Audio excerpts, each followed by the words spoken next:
할렐루야. 살아계신 하나님의 음성 들으시는 복된 새벽 시간 되시길 간절히 소망합니다. 오늘은 예수 그리스도 외에는 이라는 제목으로 함께 말씀을 나누고자 합니다. 오늘 본문 1절의 말씀을 보면 그러므로 라는 말로 시작되고 있습니다. 이 표현은 하나님의 진노라는 주제를 담고 있는 압달락과 연결되어 있음을 보게 되죠. 바울은 압달락에서 하나님의 진노 가운데 내어버려진 자들의 추악한 내면을 적나라하게 드러내고 고발했습니다. 그러던 바울이 2장에 와서는 태도를 바꿨습니다. 바울은 지금 비난의 화살을 1절부터 3절까지의 말씀에 기록된 남을 판단하는 자에게로 돌리고 있습니다.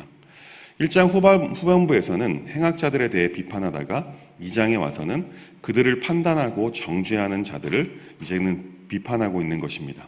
쉽게 말하면 이런 것입니다. 1장 18절부터 마지막 2장 2절까지 기록된 온갖 행악자들을 비판했습니다.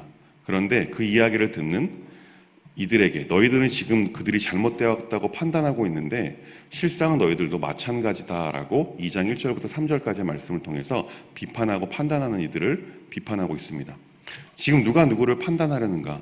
누군가를 판단하기 전에 본인의 모습을 돌아보아야 한다라고 또 함께 악행에 대해서 공분했던 이들에게 화살이 돌아간 것입니다. 1장에서 하나님의 심판과 진노는요, 하나님의 형상을 변형시키는 불경건과 불의로부터 시작해 악행을 저지르는 사람들, 그리고 이제는 그 사람들을 비판하는 자들에게도 어김이 없다라는 것입니다. 왜냐하면 우리는 죄를 짓는 타인에 대해서 정죄하면서도 같은 죄를 지을 수 있는 사람들이기 때문에 그렇습니다. 우리는 다른 사람들의 죄에 대해서 판단할 수 있는 사람들입니다. 왜냐하면 선악과를 따먹은 아담과 하와로 인해서 우리는 선악을 알게 되었기 때문입니다. 근데 중요한 것은요, 선악을 구분하고 우리가 판단할 수 있다 하더라도 우리가 판단한 그 악한 것에 대해서 우리는 자유롭지 않다라는 것입니다. 왜냐하면 다른 사람들의 죄에 대해서 판단하면서 우리도 얼마든지 같은 죄를 지을 수 있기 때문이죠. 그렇게 사실 우리는 선악을 구분할 능력이 있지만 결코 다른 사람들을 정죄할 권한이 없다라는 것을 지금 바울 사도는 우리에게 권면하고 있는 것입니다. 타인의 죄를 분별하는 능력이 우리에게 있어도 우리에게는 그 죄를 이길 수 있는 능력은 없습니다. 그렇게 타인의 죄를 보는 날카로운 눈을 이제는 나 자신에게로 돌려야 한다라고 바울 사도는 말씀합니다. 복음서를 보시면요, 예수님께서 바리새인들에 향해서 이렇게 말씀하시죠. 내 눈 안에 있는 들보는 보지 못하면서 남의 눈에 티는 본다라고 말입니다. 남의 죄를 보고 판단하는 것은요, 바리새인들과 같이 외식하는 자들의 모습으로 살고 있다는 증거입니다. 그렇게 우리는 다른 사람들의 죄가 아닌 우리 자신의 죄에 대해서 민감하게 살필 수 있어야 한다는 것이죠. 이어서 4절과 5절 말씀을 보면요, 사도 바울은 하나님의 선한 성품을 이용하는 자들은 심판을 받게 될 것이다 라고 말씀합니다. 이 말씀은요, 1장에서도 이미 경고한 바 있었죠. 하나님의 선한 성품을 이용해 죄를 짓는 자들은 하나님의 심판을 반드시 받게 될 것이다 라고 또한 5절에서 말씀합니다. 거의 대부분의 사람들은요, 어리석게도 기다리시고 오래 참으시며 회개의 기회를 주시는 하나님의 은혜를 깨닫지 못하고 살아가게 됩니다. 하나님께서 자신의 죄를 알지 못할 것이다 라고도 생각하기도 하죠. 또한 하나님께서 심판하지 않으실 거다라고 생각을 합니다. 그래서 죄를 멈추지 못하고 계속해서 죄 가운데 살아가게 되는 거죠. 바울 사도는요, 4절과 5절 말씀을 통해서 이러한 사람들을 향해서 하나님의 인자하심과 용납하심과 길이 참으심을 멸시하는 자들이다라고 말합니다. 왜냐하면 하나님의 인자하심과 용납하심 그리고 길이 참으심이 멸시하지 않고 중히 여기는 사람은요, 하나님께서 주시는 회개의 기회를 반드시 잡기 때문에 그렇습니다. 그러나 하나님의 이러한 은혜를 멸시하기 때문에 많은 사람들이 회개의 기회를 놓치게 되는 것입니다. 우리 하나님께서는요, 죄인을 기다려주시는 하나님이십니다. 그리고 또한 그 죄인이 회개하여 돌아오기만을 기다려주시는 인자하신 하나님이십니다. 하나님께서는 우리를 기다려주시며 우리에게도 동일한 기회를 주시는 분이십니다. 우리가 죄 가운데 있더라도 깨닫고 돌아오기를 간절히 바라십니다. 그래서 우리 하나님께서는요, 우리를 쉽게 징벌하시기보다는 회개의 기회를 주시는 것입니다.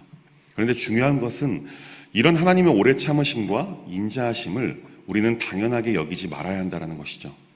우리는 하나님의 오래 참으심과 인자하심에 감사와 감격으로 그분의 은혜에 대해서 엎드려야 하는 것입니다.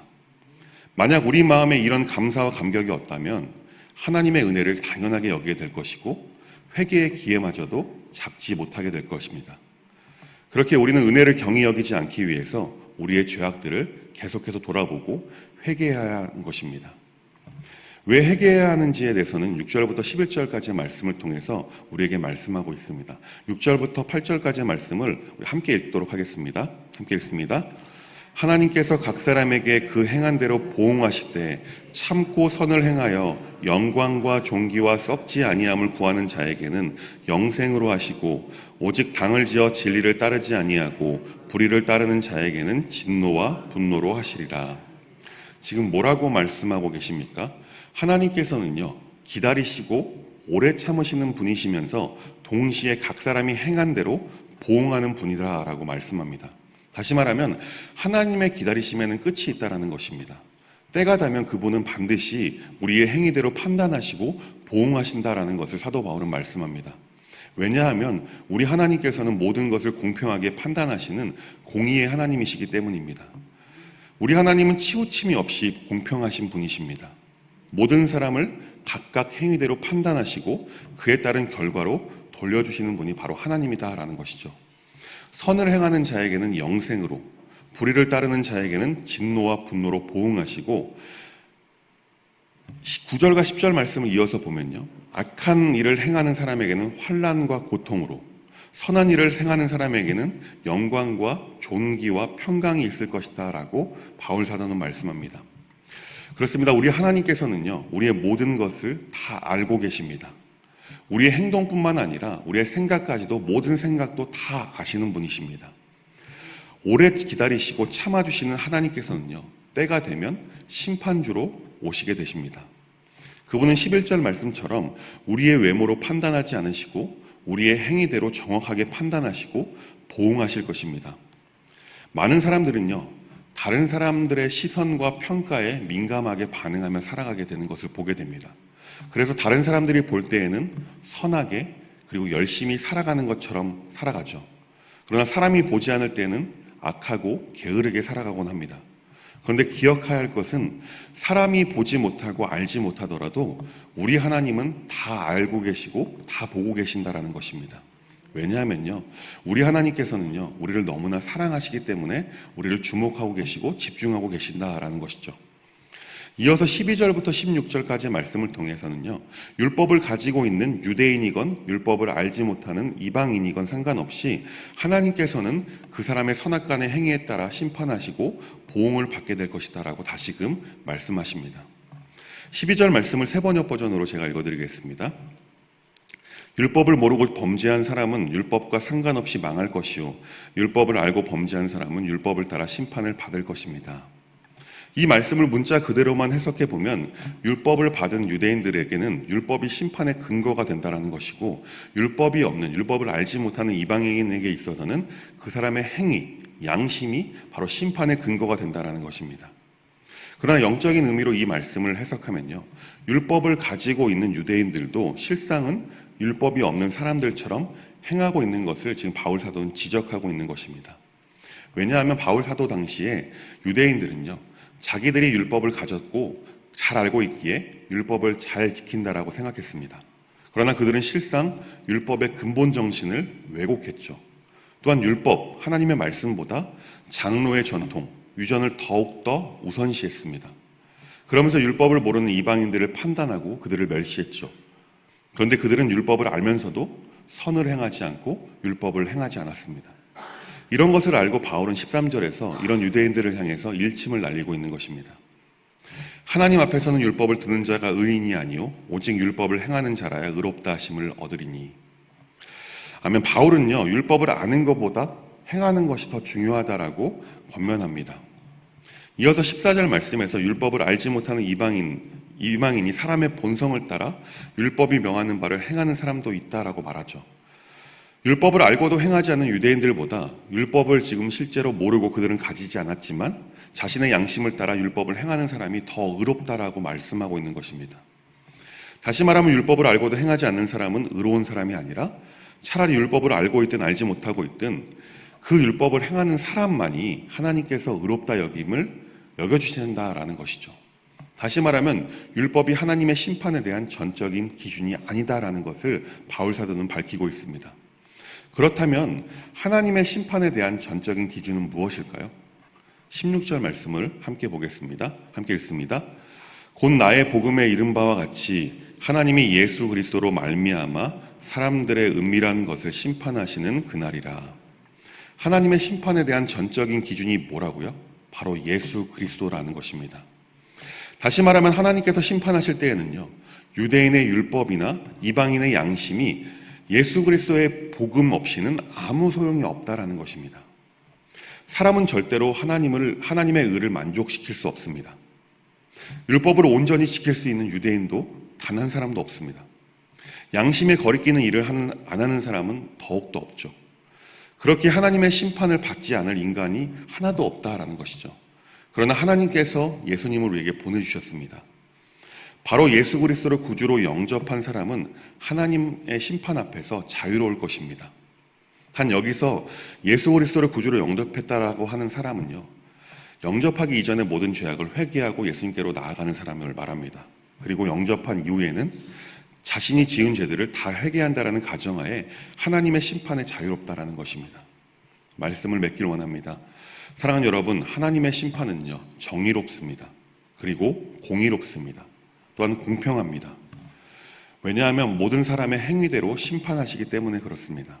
그러나 우리 하나님은요, 우리가 하나님 앞에서 우리가 지은 죄들을 회개할 때 용서해 주시는 하나님이시라는 것이죠.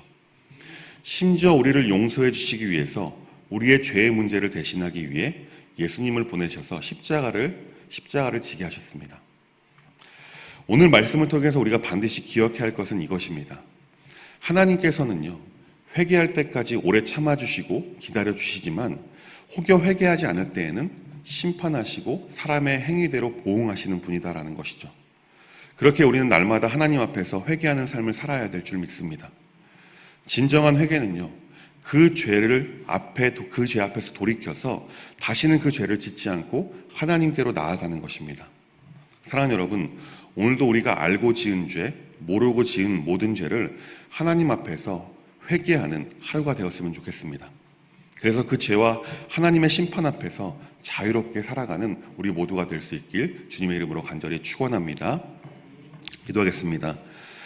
은혜로우신 하나님, 오늘 말씀을 통하여 우리가 하나님 앞에 돌이킬 때까지 기다려주시는 인자하신 하나님이 우리 하나님이심을 다시금 깨닫게 하심에 감사를 드립니다. 또한 우리 하나님은 공의 하나님으로 공평하게 모든 사람의 행위대로 보응하시는 하나님이심을 또한 깨닫게 하심에 또한 감사를 드립니다. 하나님, 우리가 회개하고 하나님 앞으로 돌아오도록 예수님의 이름을 우리에게 주심 또한 감사를 드립니다. 하나님, 날마다 하나님의 은혜에 감격하며 살아가게 하시고 매일매일의 삶 가운데 알고 지은 죄, 모르고 지은 모든 죄를 회개하는 삶을 살아갈 수 있도록 인도하여 주옵소서. 예수님의 이름으로 간절히 기도합니다. 아멘.